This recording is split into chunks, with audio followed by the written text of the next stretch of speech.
Good morning. Today is Mormon Chapter 6, and it's more destruction, more death. In it, Mormon writes a letter to the Nephite king and asks him if he can gather all of his people together at Cumorah so that they can prepare for this one final battle. They gather everybody to Cumorah. He hides the record up except for a few plates, which he saves for Moroni. And then they have a battle, and I can't remember how many it says, but basically like more than a million people die. Nephites die, save a handful. Mormon is wounded. Moroni, his son, is still alive, and he just laments the people. I don't like these chapters. But the supplemental had a lot to say about it. So, it talks about the destruction of the Nephites. And I'm not going to read everything, but I am going to read a quote by Elder Bruce R. McConkie. And it says, "Truly, wrath and vengeance are bedfellows. When the Lord pours out his wrath without measure, the wicked suffer the vengeance of a just God in exactly the same proportion. It is their day of reckoning. They are given measure for measure, as their deeds warrant. It is a day of retribution and avengement.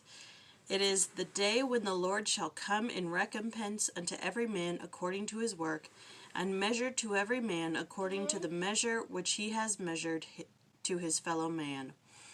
And then it gives a quote by Joseph Fielding Smith.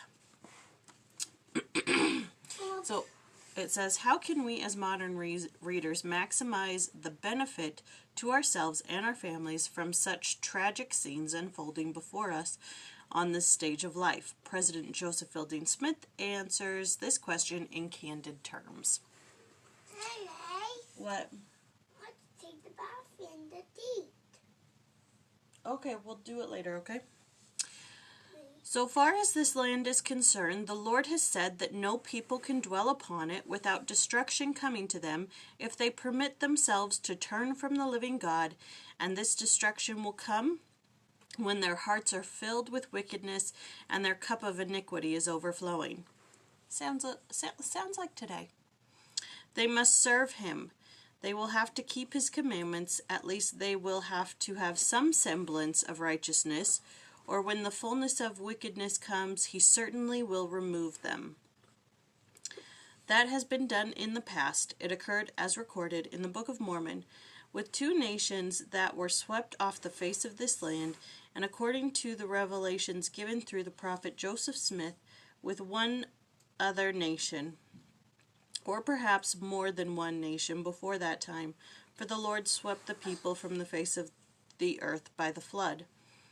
Then this land was re-inhabited. The Lord brought people here and gave them this precious land, a land that he said was choice above all other lands, and he said they could have it for their inheritance on conditions that they would serve him.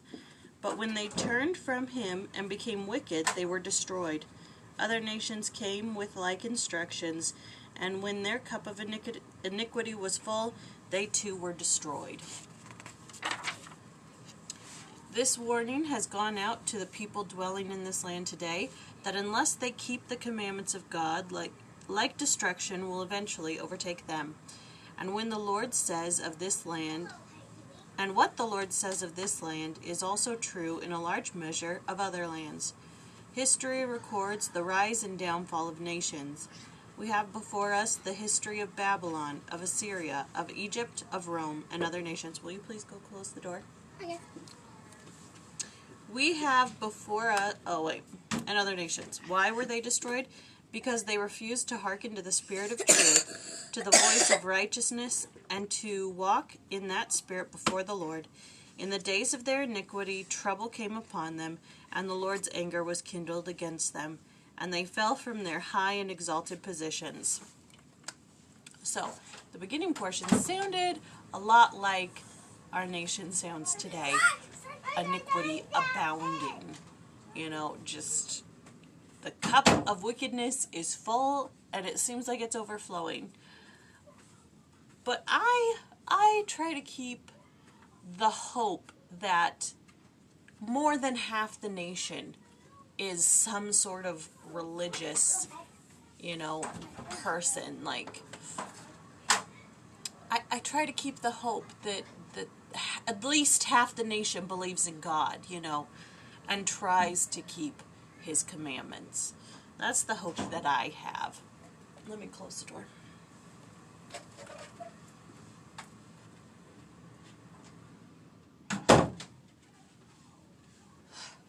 Okay, so then it gives a memory. Wickedness brings suffering. But I'm not going to read the whole thing. I'm just going to read the last little bit. It's from Spencer W. Kimball. And it says, as a bishop I have witnessed the sorrow of sin and the resulting trials from yielding to temptation. Wickedness cannot bring happiness.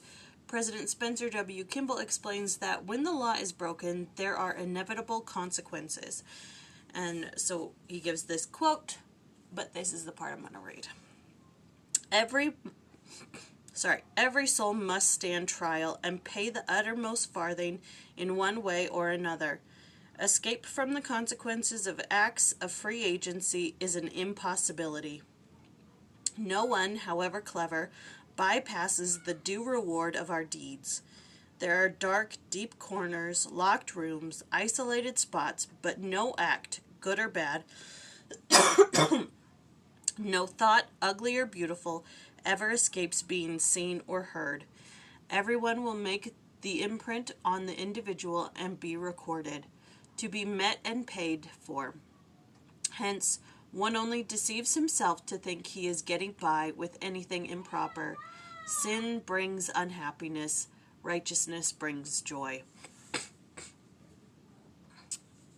That, it didn't sound harsh. It just sounded, very to the point, you know. It says, there are dark corners and locked rooms, but no act, good or bad, no thought, ugly or beautiful, ever escapes being seen or heard. You know, you think you're hiding? You think you're hiding what you're doing? You think nobody sees? It's seen. It's heard. You better watch yourself. And then it talks about, is that something I want to... Oh, yeah. It says, how could you have rejected that Jesus who stood with open arms to receive you? And, let's see.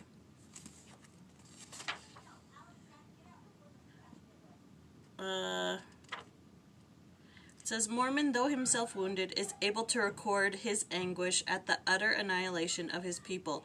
Nearly a quarter million Nephites warriors have been slaughtered before his eyes, plus their families.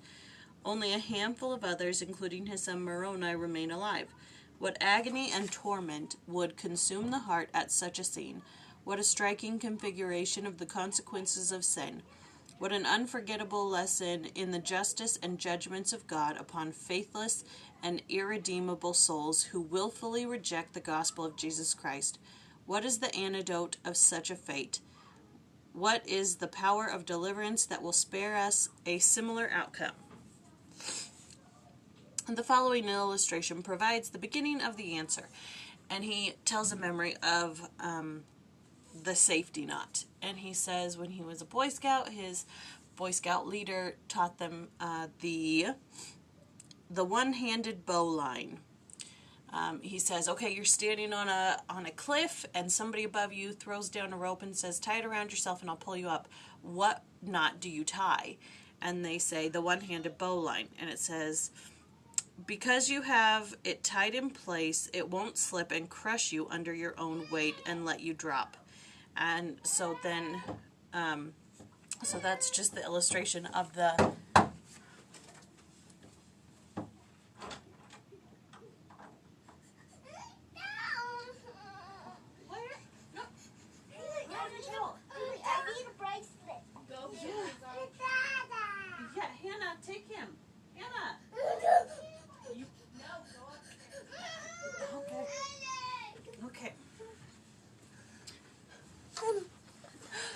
sorry. Okay, so, he goes, when Mormon is struggling through the final phases of the Nephi era, forced to witness the utter destruction of his people because of their unprecedented abominations and wickedness, he must have felt as though he were on the edge of the abyss, staring down into the maw of madness and mayhem below.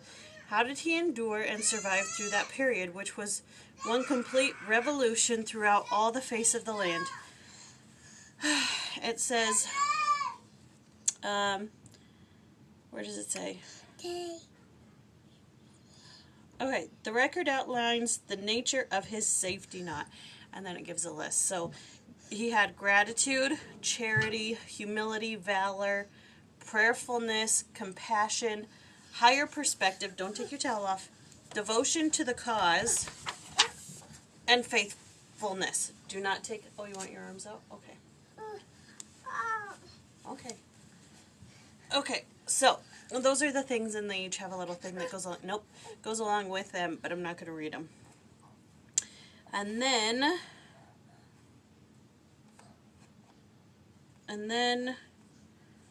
it talks about, according to the justice and mercy of God, the Book of Mormon is a voice from the past, the sacred record of truth preserved by the Lord as a compass for our day and age. It is a beacon of hope amidst the gloomy iniquity that all too frequently characterizes, don't show us, worldly conditions. And then it says, modern prophets as well confirm the eternal nature of God's design for the happiness of his children. And it gives a quote by President Ezra Taft Benson. Sorry, it's a little hectic here this morning. Okay, my beloved brethren and sisters, these things are true. This work is true. God the Father and his beloved Son did appear to Joseph Smith. This was the greatest event that has transpired in the world since the resurrection of the Master. This is our message and our warning to the world. It is a world message from a world organization, the Church of Jesus Christ of Latter-day Saints. These warnings of the prophets, ancient and modern, shall in very deed be fulfilled. The Lord is angry with the wicked. He is holding his spirit from the inhabitants of the earth. And that little bit comes from DNC 63. So, the one hope for this wicked world is to accept and live the gospel, to keep the commandments, to heed the warnings of the prophets, ancient and modern.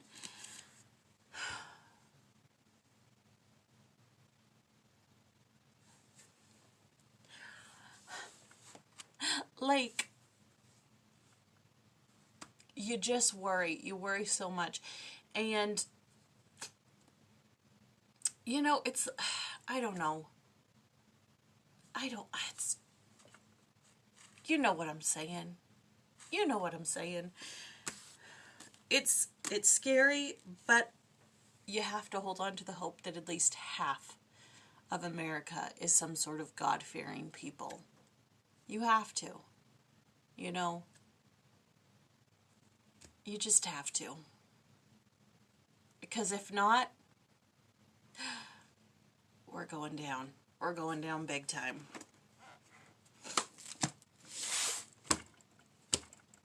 All right, that was Mormon Chapter 6 and a bunch of commotion. So, hope you have a great Sunday. Love you all.